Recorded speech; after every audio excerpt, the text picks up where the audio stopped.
Bear to You by Sylvia Day Chapter 9 Part 1. Before listening, don't forget to hit the like, share and subscribe button. Thank you. We hit the cellular store first.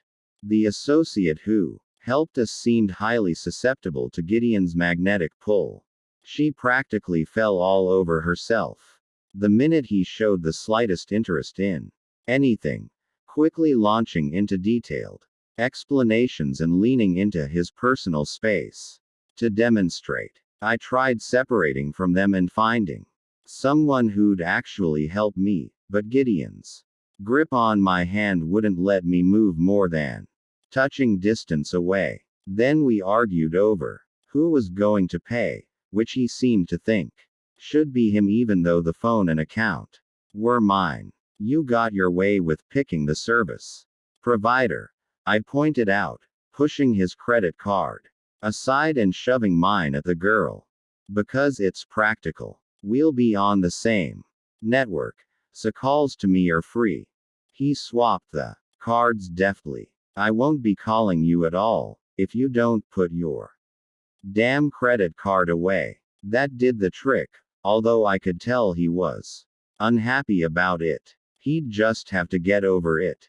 Once we got back in the Bentley, his mood seemed restored. You can head to the gym now, Angus, he told his driver, settling back in the seat. Then he pulled his smartphone out of his pocket. He saved my new number into his contact list. Then he took my new phone out of my hand and programmed my list with his home, office, and cell numbers. He'd barely finished when we arrived at Cross Trainer. Not surprisingly, the 3-story fitness center was a health enthusiast's dream. I was impressed with every sleek, modern, top-of-the-line inch of it. Even the women's locker room was like something out of a science fiction movie. But my awe was totally eclipsed by Gideon himself when I finished changing into my workout clothes and found him waiting for me out in the hallway. He'd changed into long shorts and a tank, which gave me my first look at his bare arms and legs. I came to an abrupt halt and someone coming out behind me bumped into me. I could barely manage an apology. I was too busy visually devouring Gideon's smoking hot body. His legs were toned and powerful, flawlessly proportional to his trim hips and waist. His arms made my mouth water. His biceps were precisely cut and his forearms were coursing with thick veins that were both brutal looking and sexy as hell. He'd tied his hair back, which showed off the definition of his neck and traps, and the sculpted angles of his face. Christ. I knew this man intimately. My brain couldn't wrap itself around that fact, not while faced with the irrefutable evidence of how uniquely beautiful he was. And he was scowling at me. Straightening away from the wall where he'd been leaning, he came toward me, and then circled me. His fingertips ran along my bare midriff and back as he made the revolution, sending goosebumps racing over my skin. When he stopped in front of me, I threw my arms around his neck and pulled his mouth down for a quick, playfully smacking kiss. What the hell are you wearing? He asked, looking marginally appeased by my enthusiastic greeting. Clothes. You look naked in that top. I thought you liked me naked. I was secretly pleased with my choice, which I'd made that morning before I'd known he'd be with me. The top was a triangle with long straps at the shoulders and ribs that secured with Velcro and could be worn in a variety of ways to allow the wearer to determine where her breasts needed the most support. It was specially designed for curvy women and was the first top I'd ever had that kept me from bouncing all over the place. What Gideon objected to was the nude color, which coordinated with the racing stripes on the matching black yoga pants.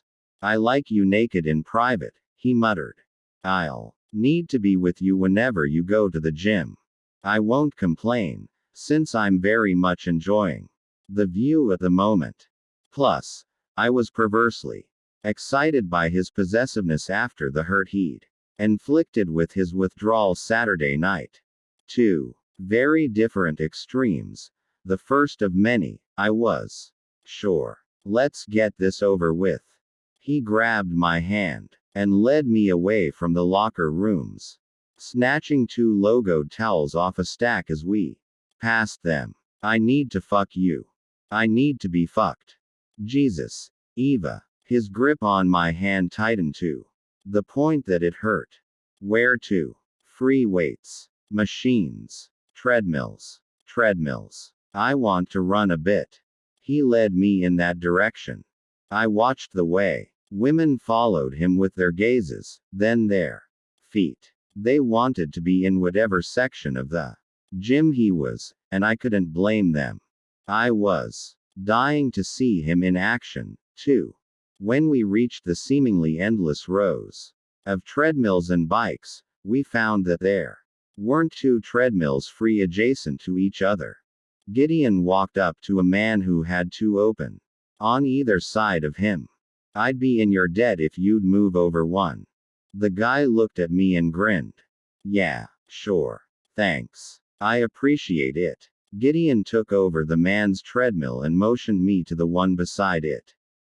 Before he programmed his workout, I leaned over to him. Don't burn off too much energy, I whispered. I want you missionary style the first time. I've been having this fantasy of you on top, banging the hell out of me. His gaze burned into me. Eva, you have no idea. Nearly giddy with anticipation and a lovely surge of feminine power, I got on my treadmill and started at a brisk walk. While I warmed up, I set my iPod shuffle to random, and when Sexy Back by Justin Timberlake came on, I hit my stride and went full out. Running was both a mental and physical exercise for me. Sometimes I wished just running fast could get me away from whatever was troubling me. After 20 minutes I slowed, then stopped, finally risking a glance at Gideon, who was running with the fluidity of a well-oiled machine. He was watching scene on the overhead screens, but he flashed a grin at me as I wiped the sweat off my face. I swigged from my water bottle as I moved to the machines, picking one that gave me a clear view of him.